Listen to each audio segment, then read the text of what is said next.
Hi, I'm Liv Smith, and I'm looking forward to having some Sour Patch Kids on Snackin and Yakkin with Big Ben Kennedy.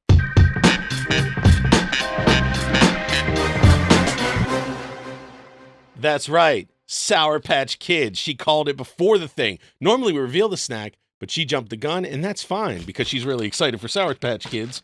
Because this is Liv Smith, everybody. Liv Smith is a comic here in the Charleston area. Are you from Charleston? Like, are you? No, I'm from actually the famous city of Statesboro, Georgia. Oh yeah, that's where I don't know anybody came from there. Danny McBride. Really? Yeah. That's a neat connection. Yeah, my goal is to be in a movie with him one day because Or a TV show. He does film a lot of those around here. TV show. Yeah. Because every time I say I'm from Statesboro, somebody's like, "Do you know Danny McBride?" And I want Oh, the that's answer cool. to change to, "Yes, I do. I play his daughter in a TV show." That's that cool. would be awesome. He is the same age as me. I think he's like a year or two older than me. He's like 48 or 49. And how old are you?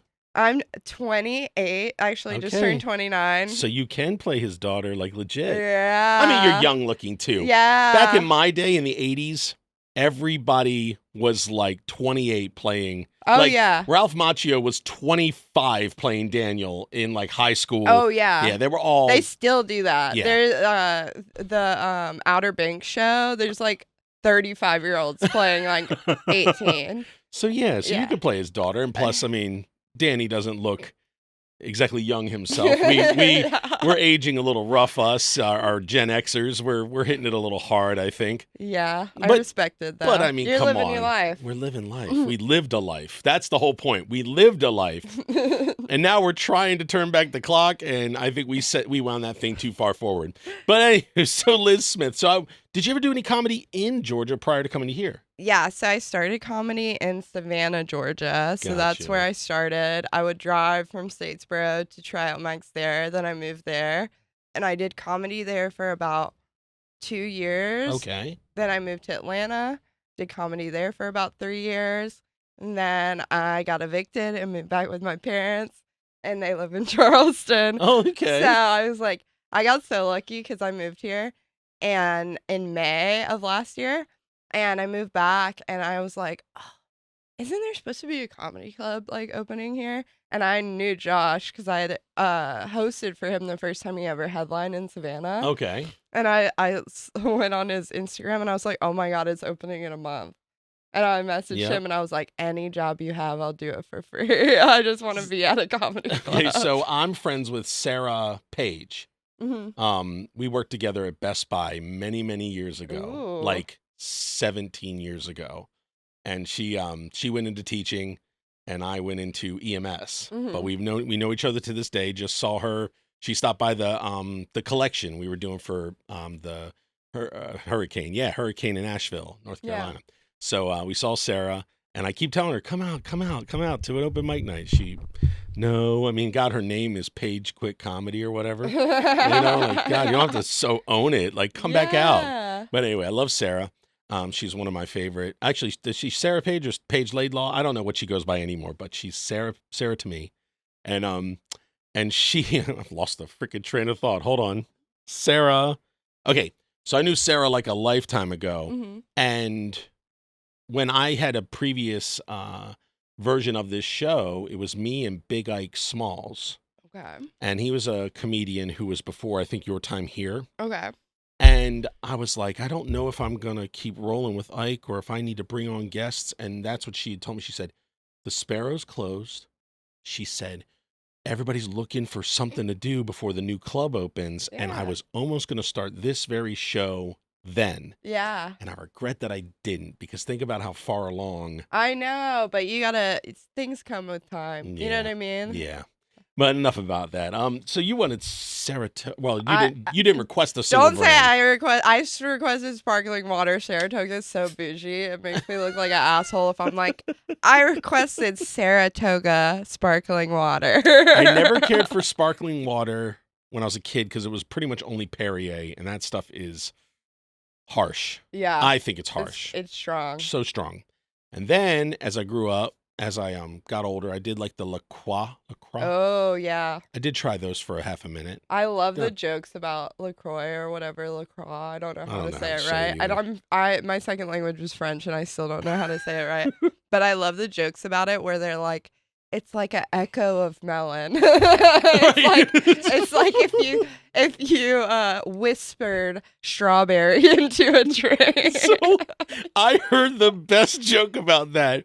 They said grapefruit. No, they said grapefruit LaCroix or any of them. LaCroix says it tastes like TV static while somebody yells a fruit name at you from the other side of the room. Yes. I thought that was perfect. It tastes like TV static. There was it's so funny because like somebody will make up a story and because people want to believe it so bad they will. And somebody made up a story on Twitter back in the day and they were like, LaCroix was actually like made in a prison toilet. And they like had all these details because of course they did. And people were like rolling with it Oh no! for the like joke. They were like, "This is for real how it was invented." Oh my gosh! And you want to go? Oh, tell me that's true. Yeah. Unfortunately, with AI or anything, people don't do that anymore. We used to go, "Oh man, please tell me that's true." Yeah. And now they just go, "Oh, that's absolutely true." Yeah. And it's like, no, it's not. Oh. No, it's not. It was always bullshit then. It's always bullshit now. Yeah. But people have lost their ability to like question. They Oh, don't yeah. question bullshit anymore. Oh it's yeah, very weird. the meme of like grandmas being like, "Look, this penguin, it's dancing and singing." And I didn't know they knew how to do that. And their grandkids going, "It's AI." And they're like, "No way. This penguin can sing." Like, I can't believe people are falling for some of the stuff True. that's online.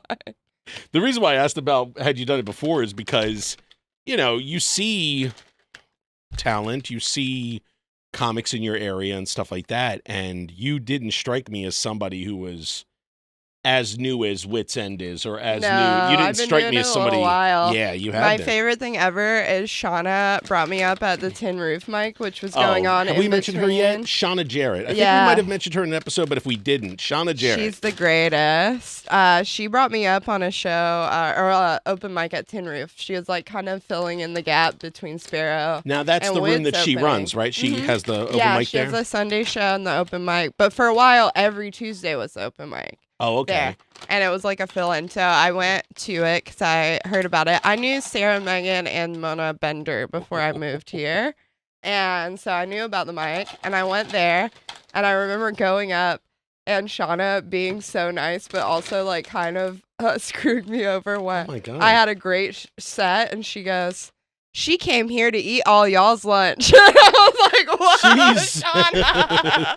I was like, Making friends in the scene. Don't put me in enemy territory.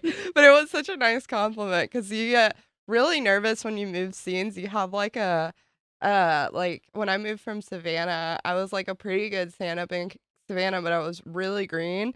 And when I moved to Atlanta, I totally like reversed. You know what I mean? Like I fell back because I feel like when you move sometimes you lose confidence and it Maybe, takes a yeah. while for it to come back. And Right. I was like, oh, what if this happens again? I'm 5 years in. What if I completely reverse and I'm not Right. good anymore? Now you come to Charleston. Yeah. But no, you came here gangbusters, right? Yeah. You came here ready. I and was. Shauna is like, I'm going to make you hate her. You know what? I have only had these Oh, they're so good. once. You only had Sour Patch I've Kids only had once? Sour Patch Kids, I think, once in my life. So there's a hierarchy in my mind. In an original bag, the reds are top dog, but they added blues, and blues are kind of like the new actress on the block. They're coming to eat their lunch. Yeah. Yeah. It's blues, reds, green, orange, yellow in my mind. All right, I just had an orange, I think. Yeah, blues are the best. Blues. Blues are top dog. Do you know why they look like these? Why? They were originally called Martians. Nice. And I swear, that's true. That's cool. The original candy was called Martians. And I guess these are supposed to be little lumpy-headed Martian people. I never knew what they were. I thought that was supposed to be like curls for like the top of their hair. But then I was like, those eyes are ugly as crap. Like, Yeah. So, but yeah, they were called Martians, and then later, Sour Patch Kids. Let's see. Yeah, the blue's good. I'll tell you why blue's good. Is because it is already sour. Yeah. So you like the sour and the sweet, but blue raspberry, I ain't mad at it, man. That's like straight up like berry blue Kool-Aid, like a berry blue lemonade. It's very... My favorite thing about blue raspberry as a concept is that it is not real. And it's the only flavor we have that is like, that's not a thing, a blue raspberry. That's true. And it is usually the best one. It's usually the best flavor, like a slushy blue raspberry, like any candy that's blue raspberry. It's always good. And I feel like every other flavor can have its strengths and weaknesses, but blue raspberry always hits it out of the park. Grape is the weirdest candy flavor because what we expect out of our grape candy tastes nothing like the fruit. No, not at all. Grape, when it comes to candy flavor, is its own thing. Mm-hmm. So it kind of on the same spectrum of called grape, but you could call it like purple Riz because it's like there's no, or call it purple gray or purple grop. There's no, it's purple. Like, I mean, now I'm from Baltimore, Maryland, and a big joke is that it's not grape Kool-Aid, it's purple drink. Purple drink. Right. I and know so that was a about big this. thing. Yeah. I grew up in your more black heavy neighborhoods. Yeah. And so they were like, purple drink. You know, it tastes like purple. It's like, well, is that grape? They're like, nope, it's purple. And they're right. They knew. They're right. They knew. It ain't grape. They knew. Yeah, purple, like, flavored things like grape and cherry have the double-edged sword of tasting like medicine sometimes. Like, they cannot hit the mark sometimes. No, they cannot. And it isn't consistent. Yeah. A grape Skittle tastes nothing like a Welch's grape. Fruit snack tastes nothing like a grape. Bubblicious gum. All of them are different. It's all grape, but it's all different. Yeah, grape. Grape is like that comedian.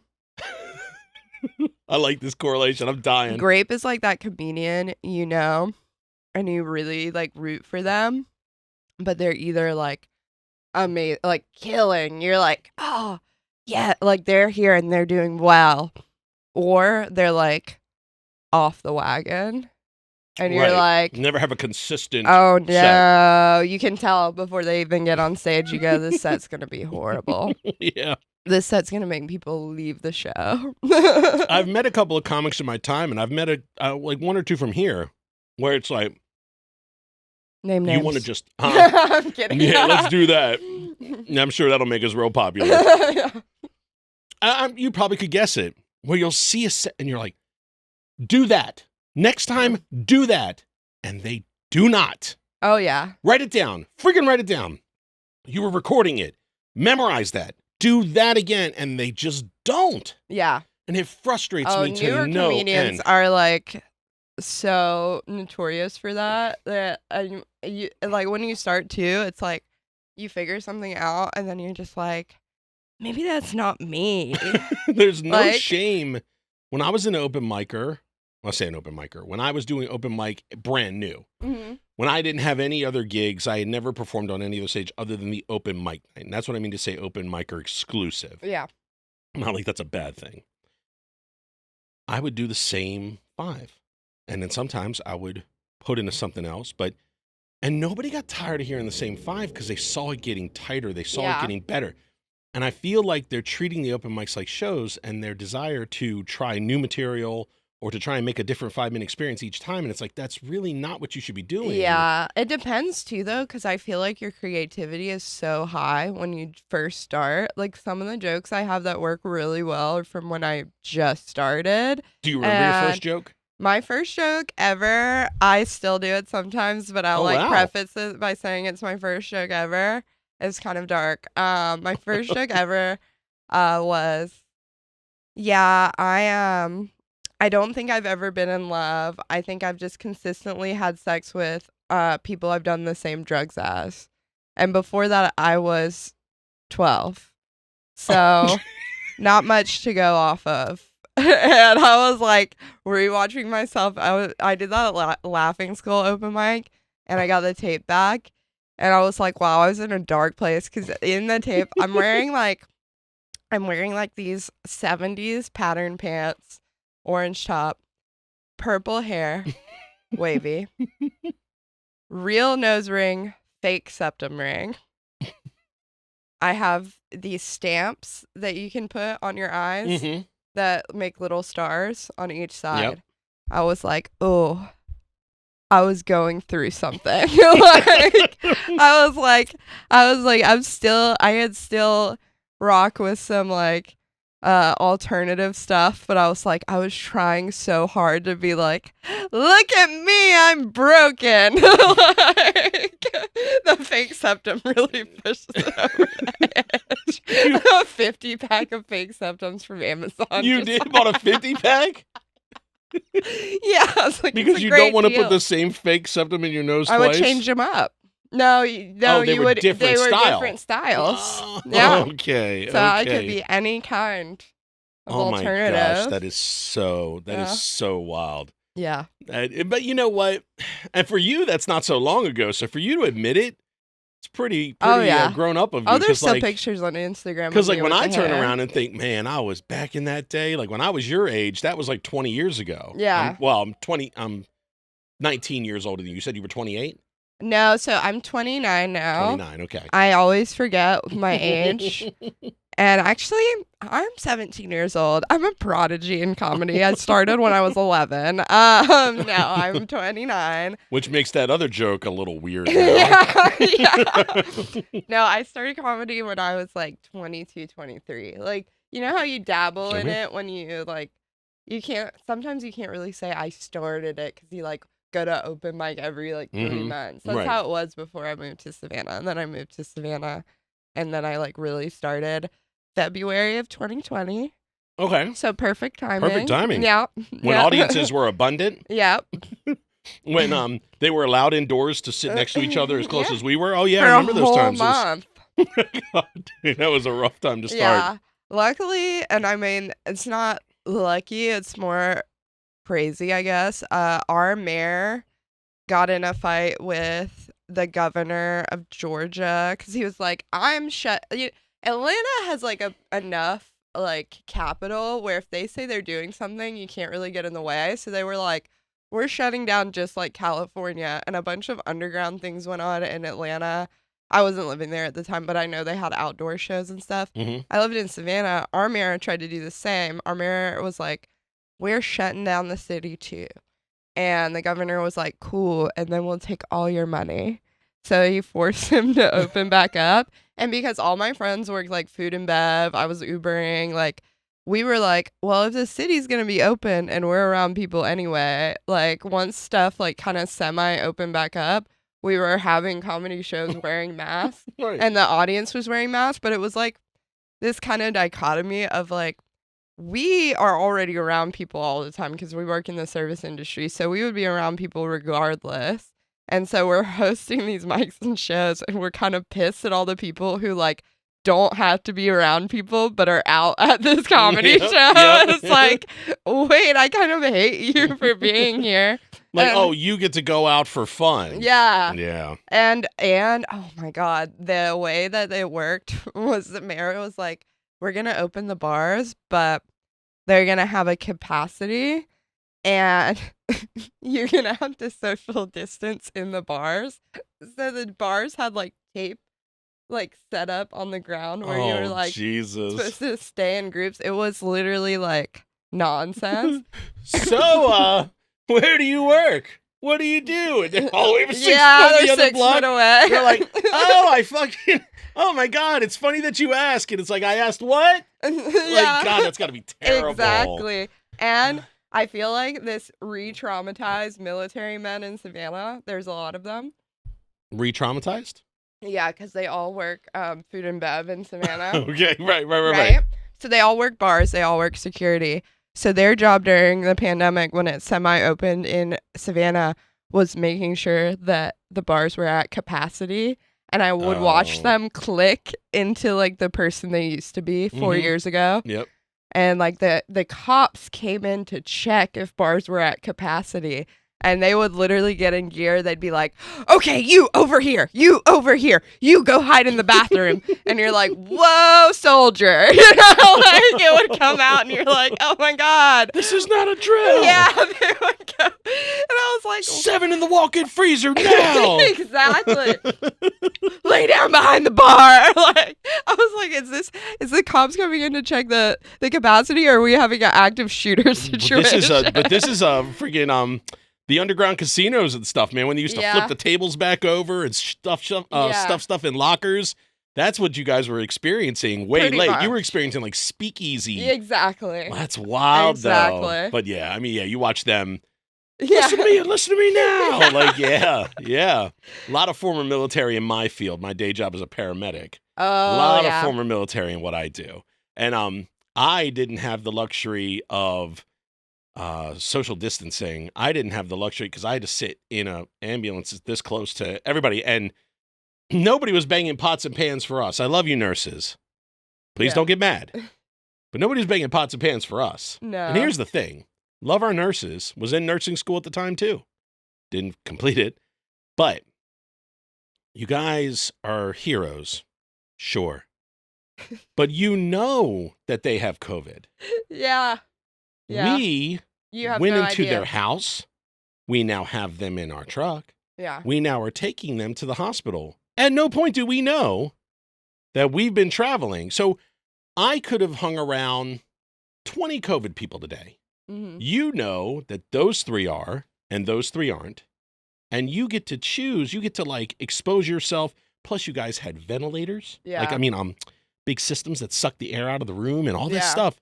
And I'm in a box Yeah. on wheels. Yeah, we were basically the same. I was Uber driving during the pandemic, and you were saving lives. It was very similar. I felt like that too. When you said it, that's we why were both heroes. I had to share my experience because I got jealous. I'm like, We Uber? were Well, let me both- tell you what I was doing. We I'll were tell both you. heroes. No, I was. The way they gassed Uber Eats drivers up, because I would do a mix of driving people. Oh, yeah, they did make you guys heroes. That's right. Oh They were- my God, yeah. they loved us more than you guys, probably. Of course. 'Cause you're coming at the worst time. I'm coming at the best time. I'm bringing them Taco Bell. They're leaving me sparkling water, as we have here today. Not That's right. Saratoga. Never got Saratoga. Lots of LaCroix. Sparkling water. Grapefruit. Yeah. A whisper of flavor. It's leaving me waters, little plastic bags with wipes in it, and like snacks, and like just the cash for tip. Or they'd be like, "Oh, I left you $20." Like the tips were insane. Like people would tip like 100%. That's wild. And I was like, cool, I'm getting this on top of unemployment that I fraudulently got as well. This is awesome. I'm making very awesome. thousands of dollars. Am I spending it on good things? No, I just bought a projector for my room. Well, that's the thing. What kind of projector? TV projector, or are you doing the stars on the ceiling? No, it's a TV projector. Yeah. I was a sucker for, and I don't know why, The the stars. glow-in-the-dark stars. I am a sucker for the glow in the dark stars. We I've had them how as many an adult. apartments? Not you and I, but like when I was growing up, we moved a lot. And if I bet you there are voodoo dolls of me that maintenance men have had from having to deal with those stickers. They were like every bit of bad luck Real. I've ever had in my life is probably courtesy of the Americana Southdale, the Heritage Hill, all of these people just going, that fat bastard, I hate him. Because I guess you could either paint over it or you have to take each and every one of them down. Oh man, they hated you. I hated my guts because we didn't have the popcorn ceilings. We don't have one here, but I mean, Yeah. everybody has popcorn ceilings. I've never seen a popcorn ceiling until I moved to the South. Yeah. And I don't even know what the purpose of it is. Probably to give people mesothelioma. Maybe that's it. Maybe that's Yeah. it. So it was just flat ceilings. So I guess you could paint over it, but you would still see. Yeah. They had to stucco over it, paint over it. I And hate my guts. not to be a person that brings up what happened this week, which was tragic. Not me rolling my eyes immediately, but you brought up voodoo dolls. Do you Uh-oh. know that 2 days before, maybe 3, Charlie Kirk got shot? Right. Jezebel posted an article. Yes. Yes. The Etsy wishes, The right? Etsy witches. We paid 2 Etsy witches to curse Charlie Kirk. Oh my gosh. I'm sorry. It's Well, so no. funny Now from that your angle. but I'm saying your episode's about a month out, so Okay. maybe the social climate will have cooled Oh yeah. by the time we put that out there. But Because right now, that would not be very cool to say. No, but I think it's insane because they literally closed their shops and were like, we're getting too many requests right now. Still? Yeah. Oh, because they think it worked? Yeah. Oh my gosh, that's terrible. Yeah. Look. Okay. Here's what I read. Okay, what I read. Now, this is going to shock you, and I don't want to get too deep into the Charlie Kirk thing. We stay very apolitical on this it's show. good. I thought of But the to tell you the SEO truth, I wasn't quite sure who he was. I know they had recently made fun of him on South Park, and that's when I put that together. I was familiar more with Ben Shapiro's, gotcha debate thing that he does very similar to that, the clips and stuff. So I knew I had seen Charlie Kirk in the clip sphere, in the social media sphere, but I wasn't familiar with who he was. And somebody asked me, they were like, do you know him? I said, I really didn't know him. And they were like, how come? And I was like, because he doesn't say anything that I want to hear. Yeah. And so I know that's weird to people, but like I don't filter life like that entirely, but I don't seek out things that I don't want to hear. Oh yeah. I mean, so when people are saying things, and it could be even people talking about NASCAR, if I'm not into NASCAR, so I don't seek out NASCAR, but a lot of people underground or deep down, they want to hear like Howard Stern made a career out of people watching him, people listening to him, because they wanted to hear what he would say next. Yeah. And so that's what a guy like, I guess, Charlie Kirk or Ben Shapiro or Bill Maher, all these commentators do. Yeah. They say something shocking so that people come, and I get it. But for me, I have no desire. Well, what's really interesting, and then we'll move on to a different topic. Yes, obviously, he's hated on the left, and people weren't necessarily like celebrating, but they weren't grieving either. Because one of like the last things he said was like, he had a quote recently where people were asking him about mass shootings, and he was like, some people have to die in defense of the Second Amendment. And it's like you kind of live by the sword, die by the sword type thing. Mm-hmm. But what's really interesting is obviously people have on the left have all their reasons. I'm sort of left leaning, so like kind of on that camp. But on the right, Ben Shapiro bought his media company the day after he died, Turning Point USA. He bought into Charlie Kirk's, bought his half or whatever. He bought the whole thing. And then also that's opportunistic. Steven Crowder, his bio, it's another right-wing influencer, kind of like Ben.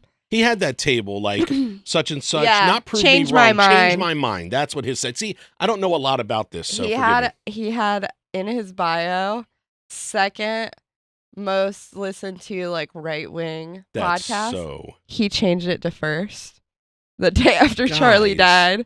I was like, terrible. Whoa, that's brutal. Although if Liam Clancy were to pass away, I would say the now hottest comedian in Charleston. Yeah, I'm sorry, hottest podcast. That's it. See you, Liam. I was good to know you, but your good-looking ass is out. Yeah. He was on here, and we talked about that. Oh, yeah. I'm the most attractive, comedian in Charleston, and Michael Clayton goes, that's a low bar. Yeah. And then Clayton goes, I think I'm like the third. And I thought, shit, I'm at least third, Michael. I'm sorry, you got to step down. I love it because Liam kind of makes it a little thing where he'll look at me and go, sorry, Liv, I'm the most attractive comedian in Charleston. I'm like, why you got to bring me into it? Right. I'd eat your lunch. Yeah, exactly. Well, let me tell you, similar to that, when I got married into my family, my wife's family, I asked her dad for permission. Sweet. I thought that was what you were supposed to do. Yeah. Call me weirdly old-fashioned, but that's the way I thought it was supposed to go. And then I told him I had the ring. I wasn't sure when to, and then we kind of, it's chronicled. I wrote the story in Chicken Soup for the Soul and all that stuff. But oh my God, you wrote a story in Chicken Soup for the Soul? I have 2 stories in 3 books. One of my stories was reprinted in 2 separate Christmas books, which is that one. When the Time Is Right, You'll Know. And then the other one about my brother and my dad and I was called That Did It, and that's only in 1 book. You don't understand how many nights I spent reading Chicken Soup for the Soul and crying my eyes out. That was one of my It's like a very niche type of child who was like 10 reading Chicken Soup for the Soul. Well, let's see. That Did It was the story, and it was in All in the Family. Mm-hmm. And then When the Time is Right, You'll Know was in Tales of Christmas and The Gift of Christmas. Because I proposed to her on Christmas Eve. Oh, that's so Was it Christmas sweet. Eve or Christmas Day? Christmas Day. My mistake. Glad to have a wife here. Nice. See? Instead of Fact checker. That's right. That's Yeah. right. But I proposed to her Christmas Day. Well, the point that I make is as we're having dinner afterwards, Dad stands up in front of everyone. He didn't just say this. He stood up. Who stands up anymore? You don't see clink, clink, clink, clink. No. Mhm. He stands up and goes, you know what? Ben is one of the only son-in-laws, future or whatever, whoever bothered to ask me. I guess the others were just too chicken. Thanks, Dad. I'm sure I'm going to be loved now. Fantastic. Yeah. Bill is no longer with us, but you know what, Bill? Fine. Really set you up there. Yeah. He also shocked me before he left, physically. He had a pacemaker. He had a pacemaker defibrillator, and he was dying at home. He died, home hospice, Mm-hmm. and he died. And I didn't have any of my equipment with me, but I did the goal, mirror under the nose. I checked for the pulse, everything like that. And I just wanted to see about chest rise and fall. So as I put my hand on chest, bam, that thing fired. That was his last act. That's what Carrie said. Carrie, his daughter, my wife said, it was a joy buzzer thing. He did Yeah. that deliberately. I said, yeah, he did. Yeah. Just a pain in the ass. No, I'm just joking. Bill's one of my, Bill is who I would say was my dad more than my dad. Oh, that's sweet. Honestly, I knew him almost as long. Yeah. I only had a dad for 17 years, Yeah. and I was a part of Bill. Bill had me a part of his family for roughly about 11 or 12 before he passed. Yeah. So he's almost, and everything I know, like to fix things and all that stuff is my Yeah. father-in-law's influence. So He's the father that stepped up. he really stepped in. Because we're dad club.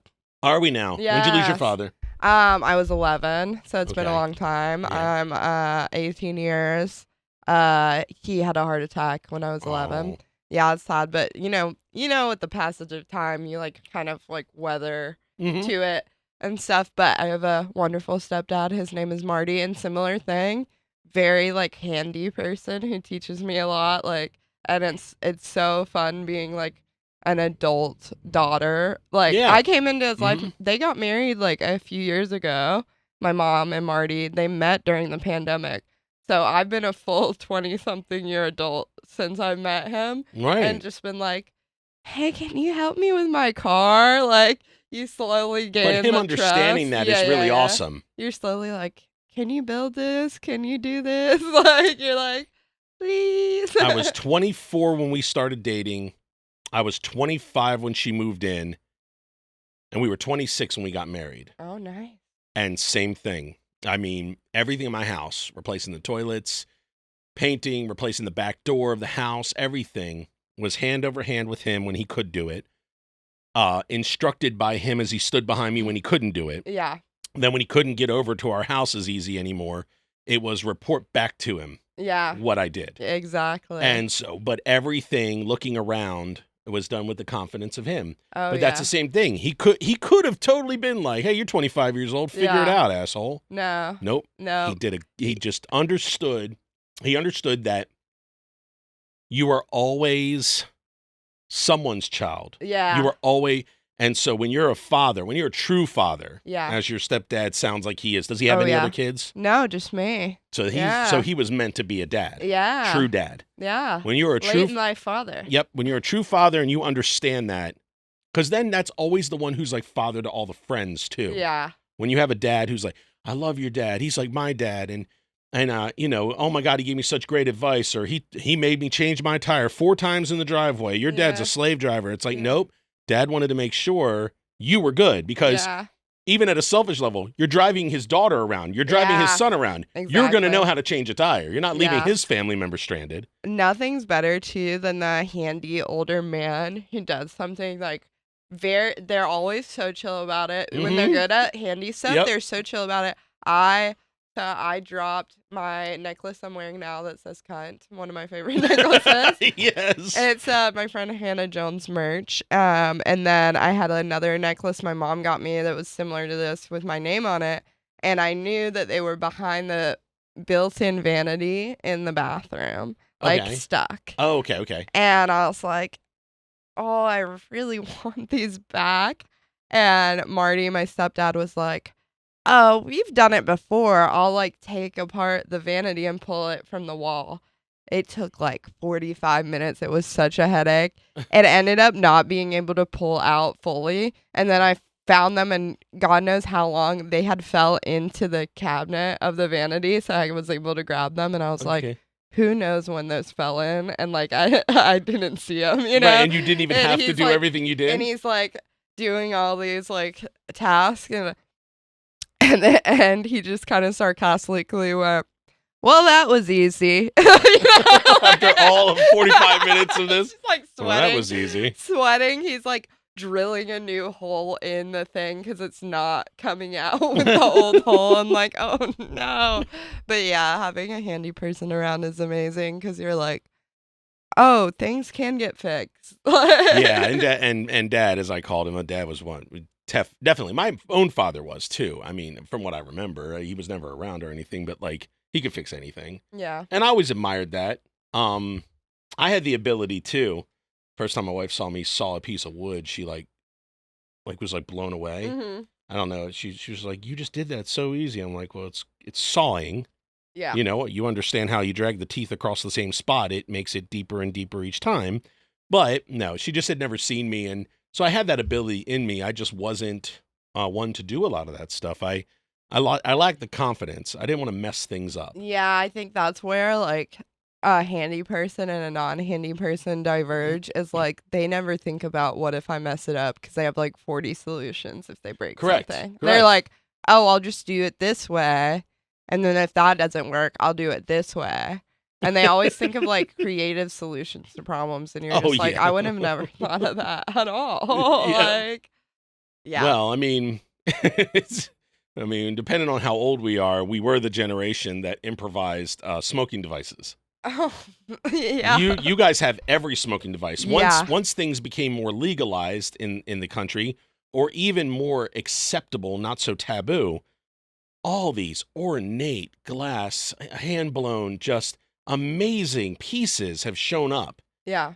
With us, it was like, you ever see the movie Half-Baked? Yeah. When Stephen Baldwin comes out of the car, okay, get me an avocado, an ice pick, and my snorkel. Yeah. Like, that's the kind of crap we had to do. We were MacGyver smokers by nature. But it trickled down if you were a broke person at some point in my generation. So I've definitely done the apple. In college, I was a big Gravity Bong smoker. Milk jug in the sink? No. So bucket of water. Okay. Soda liter. 2 liter, yeah. Yeah, cut. A like gauge melted into the cap, like a like I don't know what that is. Maybe a gauge or whatever. It's like a some kind like a of tuba device. mouthpiece. Like, yeah. And you just found it in like trumpet. a toolkit or something and put it in there.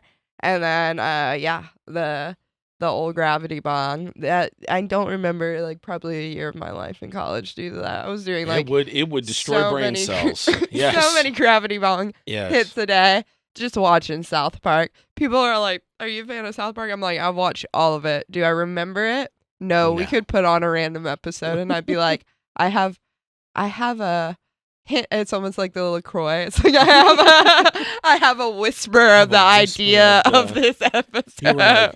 Somebody goes, respect my authority, and you're like, authority. I think I know that. Yeah. Where do I know that from? Yeah. Everything is just echoing in your head. Authority. Yeah. That and Bob's Burgers was also. Those we are good like Bob's melting Burgers, shows. Yeah, that's a good one. To this day, I mean, I must say, with Bob's Burgers, I know it still exists, but like, I must say, 3 times a month, oh, I'm gonna miss my little Muppet baby Bobby. Like when he was being miniature dad. Yeah. And then he said, I can't do this anymore. I want to be a kid. And she's like, oh, I'm gonna miss my little Muppet baby Bobby. Muppet baby Bobby is my favorite shit that Linda ever said. Yeah. And I don't know why I love saying that, but I think it's because it's so fast. Yeah. My mom will tell you, we're from Maryland. We're from Baltimore, Maryland. And I can speak fast. Northerners can. Yeah. And I can speak really fast. And I mean, I can do Informer by Snow at karaoke without looking at the screen. Ooh, talent. Yeah. So she even cracks up. My mom, I'll do it. And she's just like, God, you talk so fast. And I'll get her laughing to the point where she's in tears. But it's just what I can do. It's a gift. Yeah, I'm the opposite. I talk really slow. People, it's so funny. There's this guy on TikTok. I want to do it so bad. He is like a genius. It's like his special interest in something he's studying. He'll take a video of somebody who will say, guess where I'm from based on my accent. You know what I'm talking about? Okay. I love him. He's like, guess where I'm from based on my accent. And he'll be like, the diphthong and this and the rhotic R and whatever. I really want to make a video because everybody who's ever talked to me thinks I'm from California because I have this like tone of voice. And then I have like some pickup of South Georgia and whatever. But my mom's from Canada and my dad was raised in like Washington State, West Coast, and then California too. So I grew up with like to do it. Two kind of accentless, like not accentless, but like no South accent. But then I went to school with a bunch of Southern people. Right. So I like have such a mix of dialects in my voice. And it just ends up sounding like I'm a super stoner from California. I love it. It's so interesting. People are like, where are you from? I'm like, Statesboro, Georgia. People never If he guess. nails it, he's like, well, I hear this. So there's definitely an influence. Your mom probably hails from here and your dad probably, my God. I would be mind blown. Insane. I would be mind blown. Now, I can go to the weight guessers at every carnival and fair and I can win because while I am a big guy, I'm not waddly big. So I don't have a lumbering. I do maybe a little bit more now because my knees are going to shit because I'm almost 50. But you're saying you can win by them not guessing your weight. They can never guess it. Oh. They can't guess it at all. I thought you were saying you were a good weight guesser. No, I'm a good weight guesser. I'm not. Apples did a joke where he was at a show or a mic and he was like, guess my weight. And because of Jeopardy rules, I lost, but I was off by 1 pound. Wow. Yeah. I'm a really good weight guesser. So they get me to do the freaking dog and pony show for the crowd, make them laugh, stand on one foot, hop up and down, and they see that like I'm not suffering for balance, and they're just like, because what they want to find out is how muscular are you, how comfortable are you in your own, and then they guess it, and it's so great. It's embarrassing because when I step on the scale, everybody in the crowd goes, oh, wow, because it's always more than they think. They never guess over. They always guess under. So they'll go 360, 375, 400. Yeah. As I sit now, I was 440 the beginning of this year. Yeah. So I've come down 40 pounds. Congratulations. Well, thank you. I've also lost 40 pounds. My girl. Yeah. I did notice that too. Yeah, I've lost I noticed that. And if you follow your social media, what's your social media handle? It's Olivia M.L. Smith, like M.L. and then Smith. There you go. Yeah. So find her on social media, pretty much Instagram. We've explained this in previous. Insta is what it is. Like if I say Facebook exclusive, I go, and Facebook. But if I say the names, assume they're on Instagram. Everybody is. It's Instagram. I'm not very Facebook. But you can watch her video clips and you can watch her pictures throughout the time. And particularly this past year, like from last fall to this fall, has been significant. Yeah, I lost a lot of weight. I worked a lot less. One of my friends, Daniel Arnold.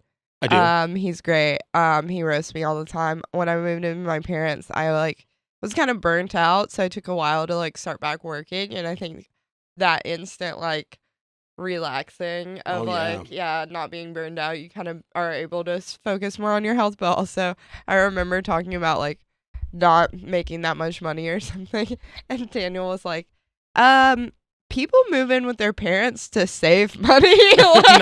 not stop earning it. Just not doing anything. But that's probably why, because when I was in Atlanta, I gained a lot of weight because I was stressed. I was Ubering there too. and just doing a lot of like odd jobs, and I was working like 50, 60 hours a week to keep up with rent. And when you do that, you're just fast food all the time. Correct. You're Correct. like, okay, I just got done driving for 8 hours. How can I make this bearable? I'm going to Chick-fil-A.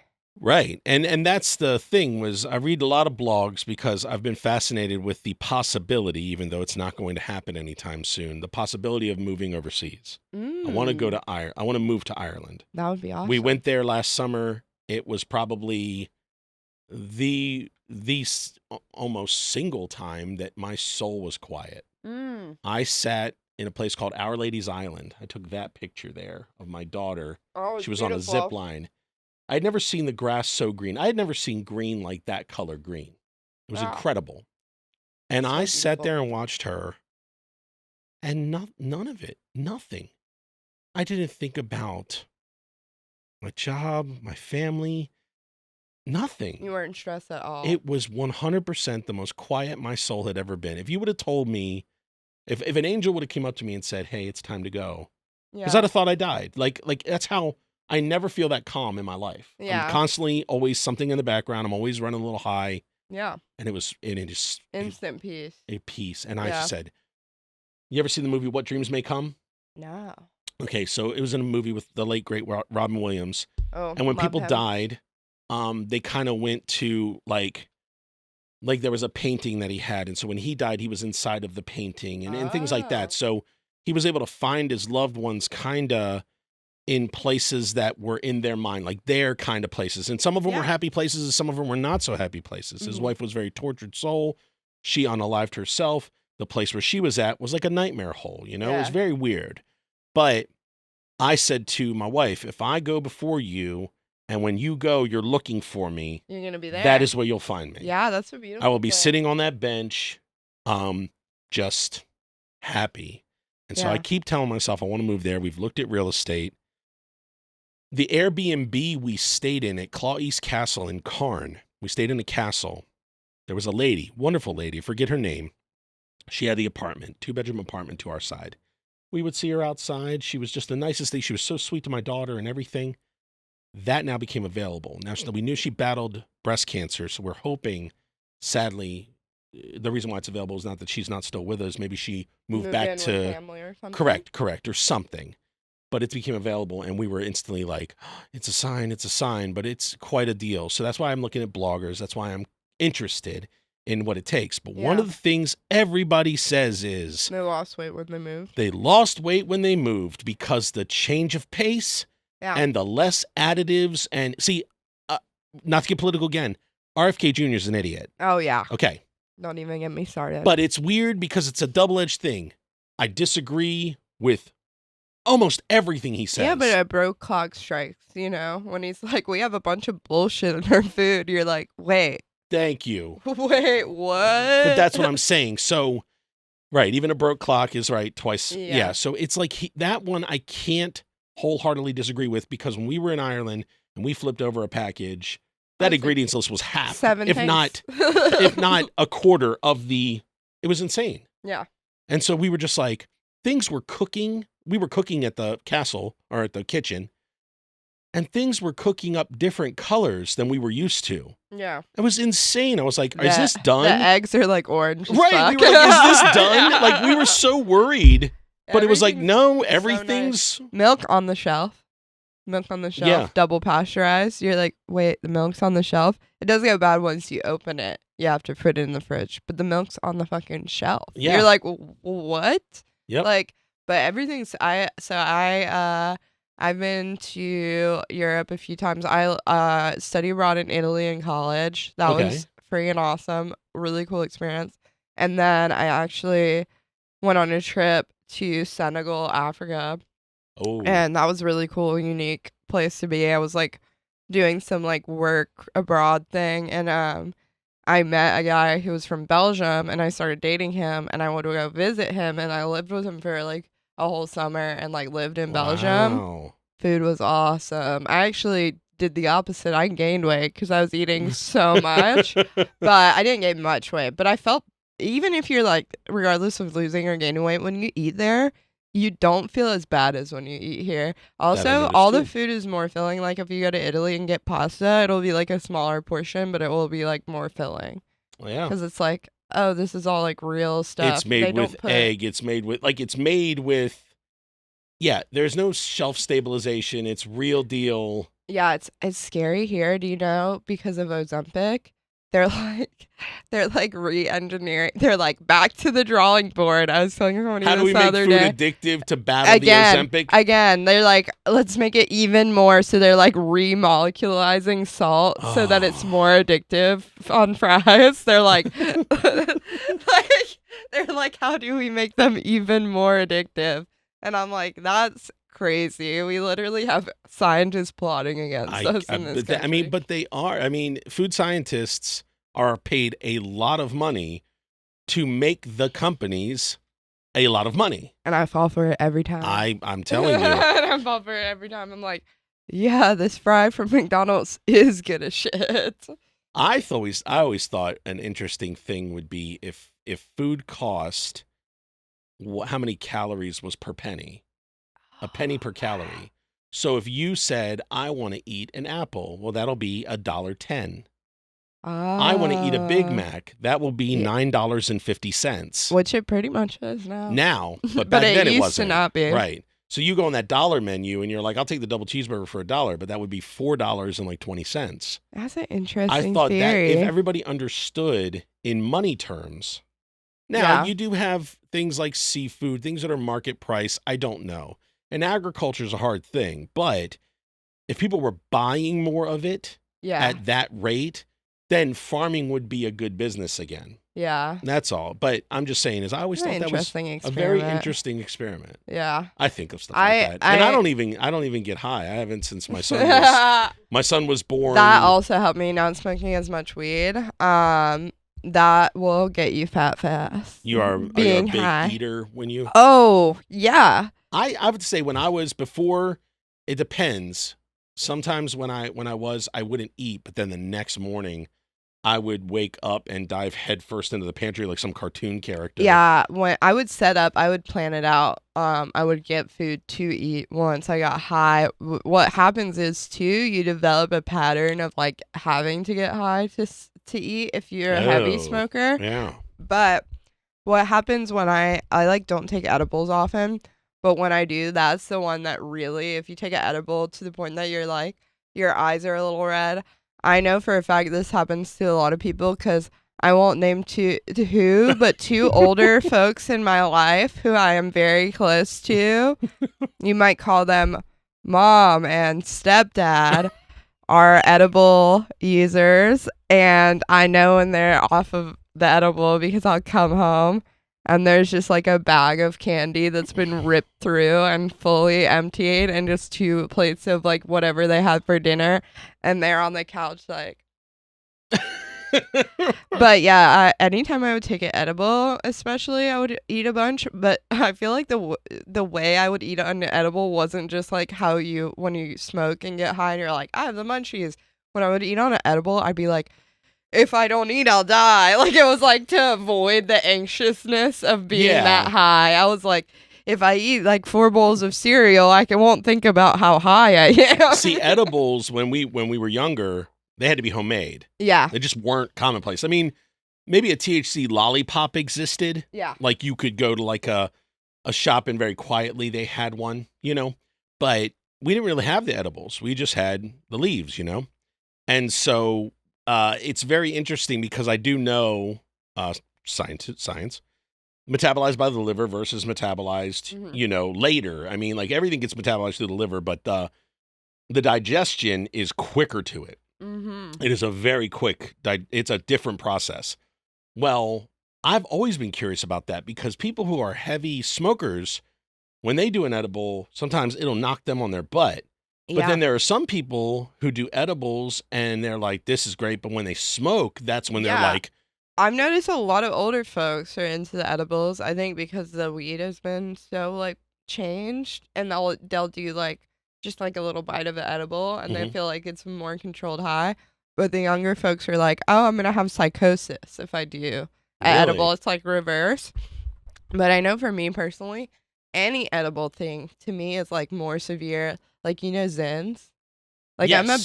I'm a big cigarette smoker. I'm like, Okay. I'm trying to quit. Oh when yeah, I I'm did know that. I'm We hung 30. outside while you were smoking. Yes, Yeah. outside of the comedy club, That's where you will find me smoking a cigarette and avoiding listening to comedy. I've heard 40 times sometimes. I try to be a good crowd member when I can, but Also, sometimes the you need. absorption thing too. When you accidentally absorb somebody else's kind of not joke verbatim, Oh yeah. but when everybody starts to kind of like get on the like a Charlie Kirk thing, that's Or inevitable. like a 9/11 or whatever. That's inevitable. Inevitable. But when it's just like something that is just somebody got a good laugh on it and somebody else was like, well, I thought about that too. And then they do it and they do it. So now this whole entire scene is talking about strawberries for something. Exactly. And it's like, why are we doing this? But that's what happens. When it's pop culture or it's news relevant, that's understandable. But sometimes people listen to each other so closely. I remember I did an open mic with you guys. And I did a joke about Jehovah's Witnesses. Yeah. And it was a big hit with the people who were there who weren't open mic. Yeah. And then all of a sudden that just kicked off the Jehovah's Witness night. It was Jehovah's Witness hour. And everybody kept doing the jokes. And I'm looking at the TV and I'm like, what is going on? And they would all get up there and say the same thing. They were like, yeah, Ben earlier was talking about this and I was thinking about it too. You ever think about, and then they were like, like Ben was saying earlier, I'm like, what have I done? And Apples and Sarah behind the bar or whatever, she was like, you hit, and like people felt like, oh, he kicked open a door that like we all can kind of walk through. Yeah, it's definitely like I would say sometimes for mics you do want to watch like the last 3 people in front of you or something, because or shows especially, I'm like, you need to watch the people before you, especially if you're similar age and similar like lifestyle. Because sorry. That's okay. Smoker. Because, smoker's cough. Because if you go up there and you're like, you haven't paid attention, you're out talking to people and you're like 3rd or 4th on the lineup of a show, you're so easy to fall prey to like, is anyone single in here? And 2 other people have asked that question. Yep. Do you guys know about both comics talked about that before you? That was actually the comic before you's closer, and you can just seem like totally out of the loop. But I will say, mics and stuff, you do want to pay attention to what other people are talking about, but it is good to like, I think it is equally important to talk to other comics and like hang out as it is to listen to everybody up there. And if there's a good crowd that's non-comics especially. Oh yeah. And I'm the host. Like, I'm the open mic host. For the Wednesday night. For the Wednesday night mic. So Wits End Comedy Club in North Charleston. I am the Wednesday night host. She's the Wednesday night. And do I want everybody to be sitting in the theater and paying attention? Of course I do. But I understand being a comic that like you're going to go stand outside in the huddle of 15 people and talk. And you find jokes that way. And True. It's fun. And it's like, we're here to build community. We're not going to build communities sitting next to each other quietly, not listening to to other people's jokes. And what will happen is everybody, like, in a good way, it's kind of cliquey. Everybody has their friends. We all get along pretty well in the comedy community, but everybody has like their 1 or 2 go-to people. And what happens is they'll be like, I'm going up in 2. And then they'll have designated other comics, like their friends, who will go sit to watch them and be like, you need to add this tag. That's true. That's why that joke didn't work. So it doesn't have to be everybody in there telling them something. And then you'll be grabbing a drink and you'll go watch somebody that you haven't watched in a minute. And you'll be like, oh, I love that new joke you had. And it balances out. But I definitely say on a show, watch the fucking people before you, or else you're going to be so screwed when you go up there and be like, have you ever heard about this? And it's like exactly what the other person's talking about. I like your open mic night. I like Mondays too. Yours is the more popular one, so it's very busy. Wednesdays, and so it's hard to go to Wednesdays because like if I don't get there, it's tough. We also have a writers group before, and what happens is the writers group gets priority on signing up. So it's like ends up being like, 10 people are already in line to sign up automatically. But the reason Wednesday is more popular, it's like luck of the draw. The restaurant King's Barbecue is open. It's closed on Mondays. So I feel like that whole kind of area looks closed because King's is closed. Yeah, and like I've put out like a sign, open mic. They don't mind. I put out a sign like beside the restaurant, like open mic around the corner free, and like That's that helps. wild. But yeah, that area is not hot on Monday because it's like the whole restaurant's Yeah, closed. That yeah. area kind of looks closed, and then on Wednesday we get the luck of like nice, cool ass restaurant being open literally in the same like vicinity as That's very our. cool. Yeah, it is. Yeah. Yep. Also, Monday's such a tough day. You know, when you're like on Friday, you're like, okay, I'm gonna sign up for a workout class I know, right? on Monday. Yeah, that's And just then not. you get to the day, go about your business, you go about your day, and you said, fuck, I signed up for a workout class at 6 p.m. Who did I think I was? I signed up for a kickboxing class, 6 p.m. on Monday, and you're like, I don't want to do that shit. And that's kind of how a Monday might can feel, because it's like, oh, I was like, on Thursday, I was like, I have some ideas. I'm writing. You write over the weekend. You're like, on Monday? And then Monday comes, you have a horrible day at work. You're like, No. oh, and now I'm going to go bomb for 5 minutes? Right It's now. a tough day. It's a tough day. Wednesday's more of like a graceful day. You're like midweek. You've like sunk into the routine and you're like, I could go to the open mic on Wednesday. Monday's tough. But Monday is good, like, to go. My favorite thing ever is going on Monday when I can, because I host trivia sometimes on Mondays. But when I can go on Monday, I always ask Harrison. He's the Monday night host. Yes. He Broad works. Street. Yeah, Harrison Broad Street. Really cool last name. Yeah. Yeah. Destined for greatness, because Broad Street's a cool ass last name. I'm unfortunately a Smith, so I am never gonna make it. But no, he's great. He hosts a lot on the weekends too. He's an awesome host. But on Mondays when I go up, sometimes he'll automatically introduce me as the open mic host for Wednesdays. Gotcha. So usually I'll go up to him and be like, "Don't say that. Don't say it." Yeah, give me a. Because I just go, just bring me up like nothing. Because then if I can have the freedom to completely bomb, you know, Yes, like, yes. yeah, that's And the it thing, not I don't drag know. down what Only you're trying day. to do, right? Only day, only time right now in my comedy life. I guess I really want to travel to Colombia and do art bar. That will be fun, kind of new experience. I just saw that Michael Clayton. I saw the logo on is that right? Yeah, He played up there, or no. maybe a different place.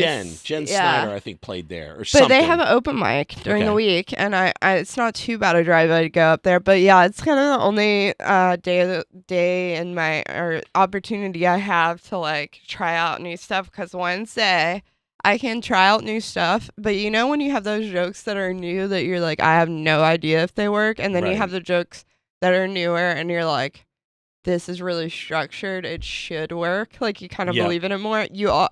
Hosting, you always, if you're gonna do new jokes, have to veer towards the ones you really think would work. You don't really have the luxury of being like, I'm gonna go up there and bomb and it's gonna be okay, because you set the tone for the whole freaking show.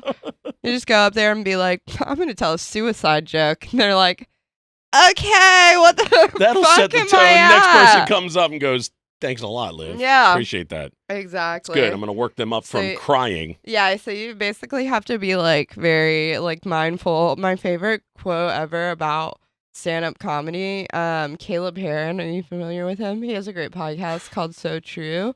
Okay. And he's a comic. He's really, really funny. He's got that thing, and he probably wouldn't like this, but he will never hear this probably because he's pretty famous. But he's got a thing that I think Shane Gillis also has.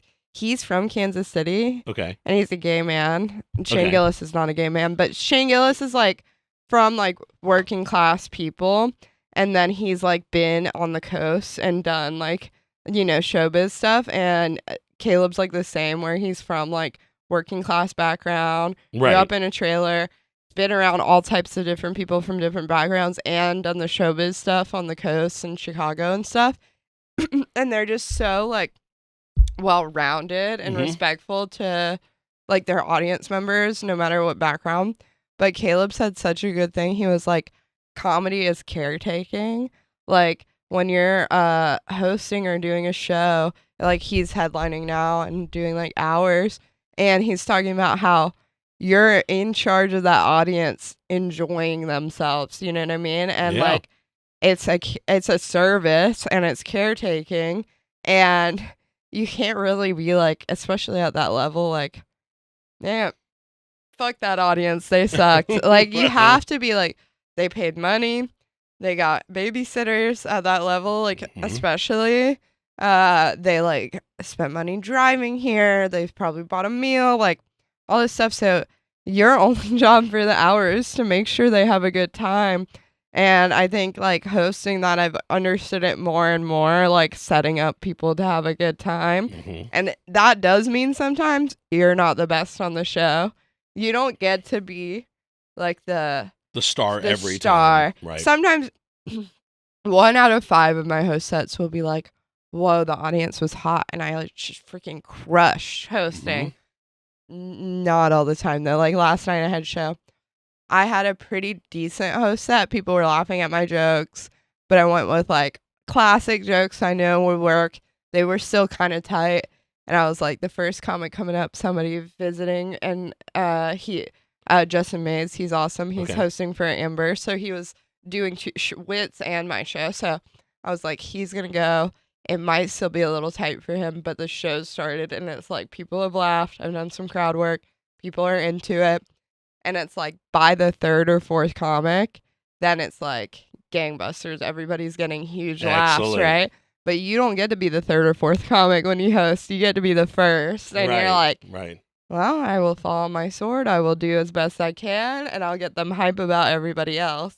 Because it's like you want them to be into the show, but you don't want to be like showboaty. You know what I mean? Yeah.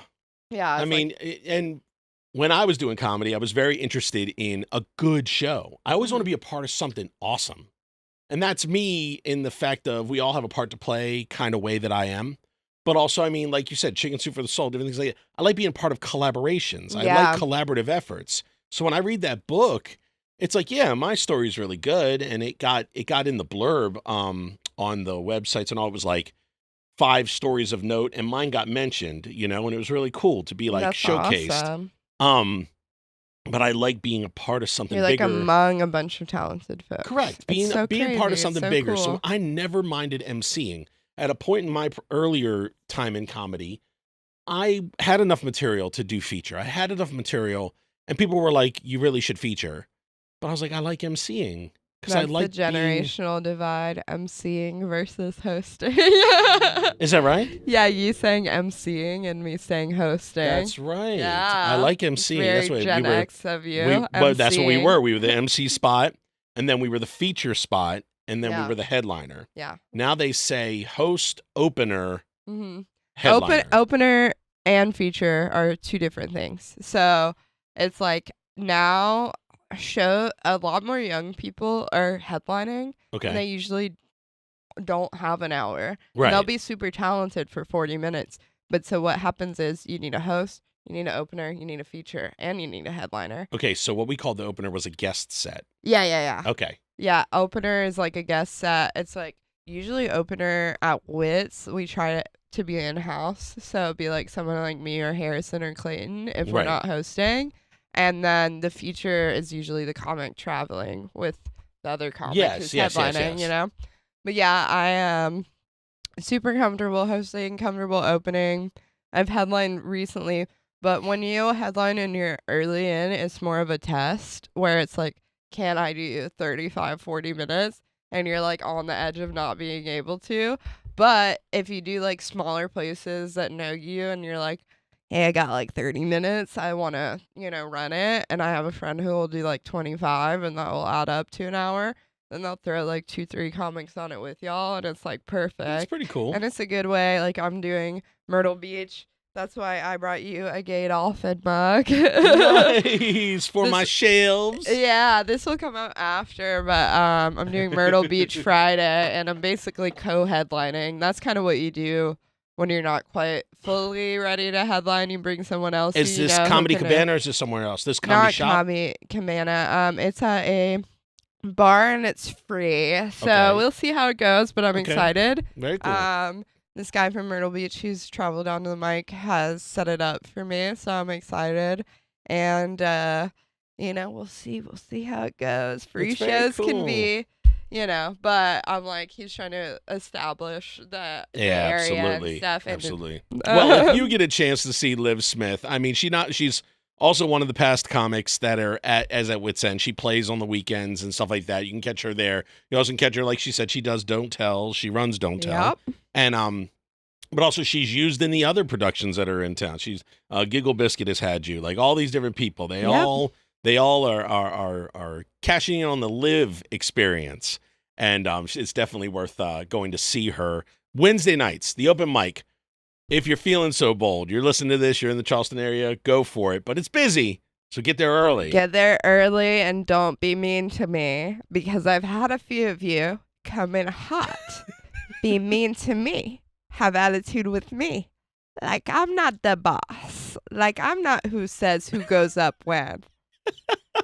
Don't do it. Especially if you're young Gen Z and you think you're hot shit. I'll humble you so fast, doll. That's my last message. Olivia M.L. Smith on Instagram.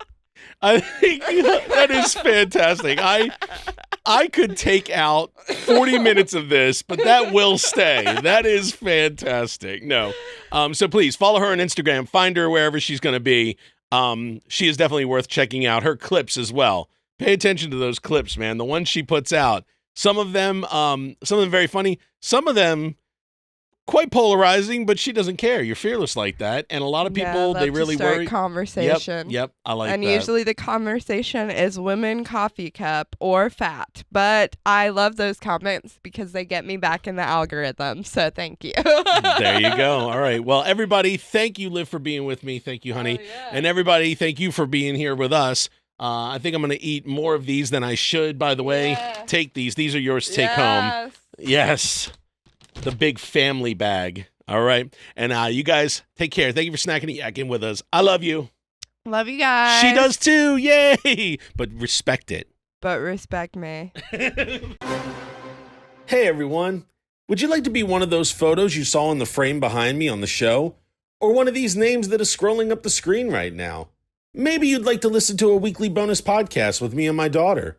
Or another weekly bonus podcast with my wife and I. Well, you'll find all of this and more at patreon.com/Snackin Yakkin. Memberships start at just $5, and every penny helps all of these shows go, go, go. So thank you in advance for your support. And now, click one of these 2 videos here. And don't forget to like, subscribe, and hit that notification bell, because we are so far from done doing some